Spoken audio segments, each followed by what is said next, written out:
constantly check our prices to make sure no one goes lower. But if you do lowest price, Drum Golf's lowest price guarantee. Go with that. Achieve your goals and quit smoking for good with help from the Nicorette range, giving you the support you need to quit your way. Do something amazing with the Nicorette range. Available for a great price every day at Chemist Warehouse.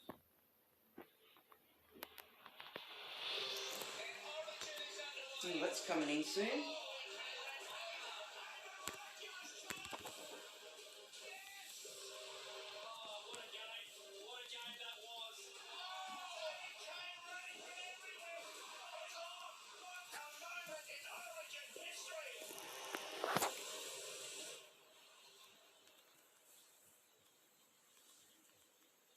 First of May, July, June. Okay.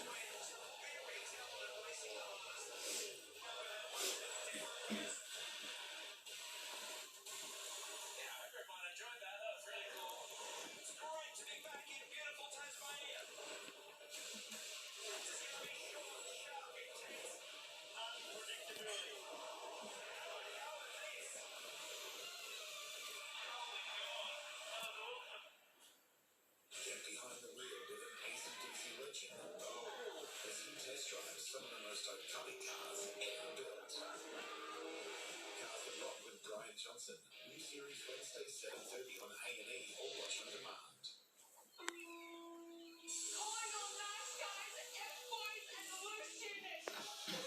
West Tigers coach Tim Sheens. Thanks for coming on, Sheensy. Thanks very much, bro. You're looking forward to this afternoon. Bit confident after last week and a win against the Premiers. There must have been a bit of a bounce in this Well, step. we've had 3 good weeks, I thought, but only 1 win. So I don't want to be good today and not get a win. So, but I always worry about a side that's had a bit of a shake-up. It's almost like a new coach. It can work one way or another. So I don't know much about a couple of them. So yeah, we're playing at 9 at some stage, I reckon. So a bit of an unknown. So we'll just have to wait and see, mate. Yeah. And what about your style of play today, Sheens? Obviously, last week in wet conditions, centralised your attack, did the high percentage plays really well. Andy Forrestale was great, but great conditions to grow the footy. So what's the balance today? Well, get up. Well, I think we'll still, our forwards are probably our strongest part of our team at the moment. So we'll probably keep it fairly tight early. And as Dave Credit calls it, the washing machine, we'll go up with that with them for a while before we really open up and get an opportunity to put the ball. But the back five worked really well last week against Pennis back five for numbers, and we'll expect that again. During Buller, Sheens, he's been impressive in his first couple of games, and a lot of raps on him, and he seems to have got better with over those 2 performances. He must be a big fan. Well, I said in pre-season he was destined to get it, and he's shown his energy and his speed in the game and his rigour. The 2 games in the wet, I don't know how he's going tonight. So I think he'll go pretty well. He's very good at winning away. When you're a centre, you don't like a kid that can do that to you. So What were you saying to him here, Sheensy? You had a chat with him before the game? yeah, a couple of things. Occasionally gets his head in the wrong spot. Right shoulder dominant, and so we've worked on that sort of get his head in front of the knees. I don't like, although he pulled clearly down with it, so I'm not going to argue too much. But also just they're still not looking to get him in their eyes when they come out the ruck. He's still going to start dominating that. So just a couple of tips. What about tactically? You just mentioned about the Dragons skipper Ben Hunt going from half back to dummy half at some stage. How do you prepare for that, and what's the plan to nullify it? Well, he comes in the 9, he's going to make some tackles. Put it that way. But kicking changes, obviously, you kick out of 9. Talking to Jureen a little bit about positional play there. The diamond kick will be hard, I think, whether it's at 7 or at 9. But overall, mate, I think just, if it happens, it happens. We've just got to play our game a little bit, I think. You mentioned the Dragons and how hard they are really to coach against this week with the 2 young halves in there and a bit of a mix-up, and also not knowing how they're going to play Ben Hunt. So how did you prepare for them this afternoon? Well, Nan. they named their team. They've been playing second, but obviously it looks like they're going to start there. So that's the start. So then we'll go from there, mate. So you're going to go without.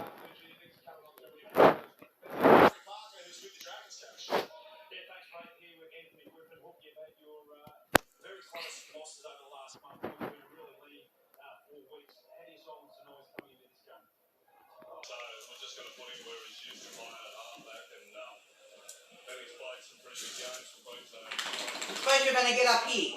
Yeah, alright. Sit.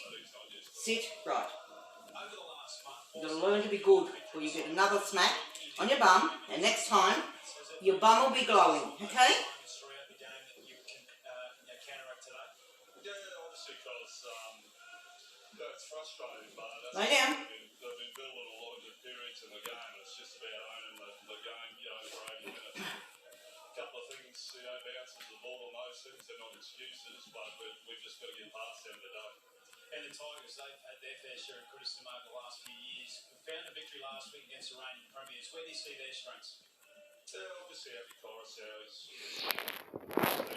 in the middle there, and No, you're nice and snug, are you? playing well off the back of him, and they got some really experienced forwards there. They got a good side. They've probably been a bit unlucky themselves to be where they are. So, but Coruscant's the key for them. Thanks very much for your time. Good luck this afternoon. There you have it, Brad. Back to you.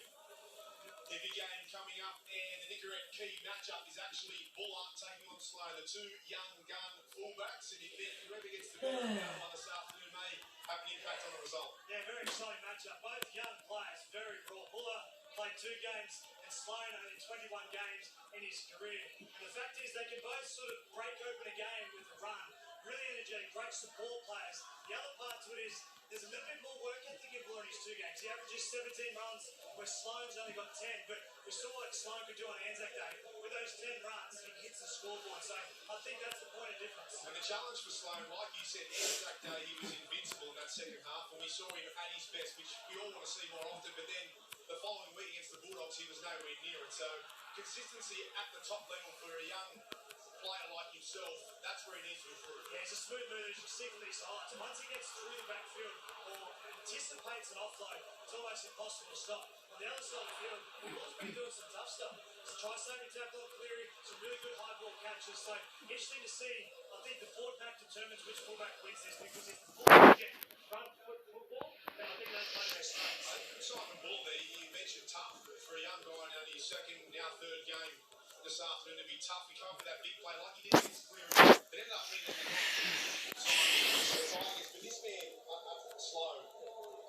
He's a kid, really, but I love the way that he plays.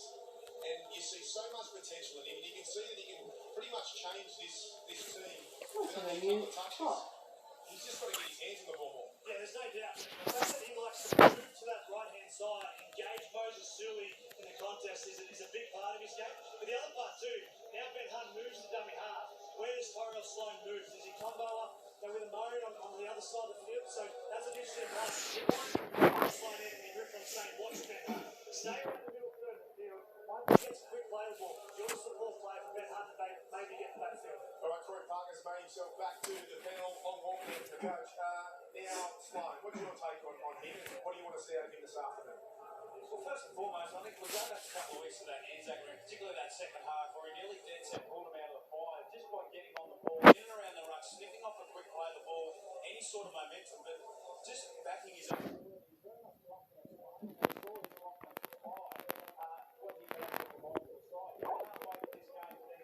Overplay their hand and get impatient. That's going to be a concern today, isn't it, Coops? Yeah, so I'm fearful that the Tigers are going to get too caught up in the ability to play football today. We've seen at the start here having the Tigers style of passing the ball around, but it hasn't worked for them. They centralise their attack off. Happy Coruscant, that's their best style of play. On the flip side, the Dragons, well, I think there's a few statements being made by Anthony Griffin. He knows that climax and Hunt being moved. Normally when coaches make statements, you get a physical response, an emotional response. When the Dragons get it right, like they did on Anzac Day for a period of time, they're hard to stop. The key to success, Brian, as you know, for these guys on screen here for the Tigers, don't get bored with what's working. So as boring or as mundane it may be for the spectator, if it's working within the team, within the 17, within the structures that you're doing, do not get bored with it. And we heard from the coach before, we saw how they played last week in the conditions. If that's their strongest suit, is through that middle part of the field, stick at it. All eyes this week and all the noise around the Dragons has been about Ben Hunt. Will he play 7? Will he play 9? He's going to start at 7. How do you think they're going to play? What should we be looking for at the start of this game? Well, I think he'll play in terms of being halfback. He'll get the team around the field. Whatever time he gets moved into 9, I think he becomes the most dangerous kicker on the field. The Warriors are playing playing to help Sean Johnson, very similar. So let's hope that they go high percentage play from the start.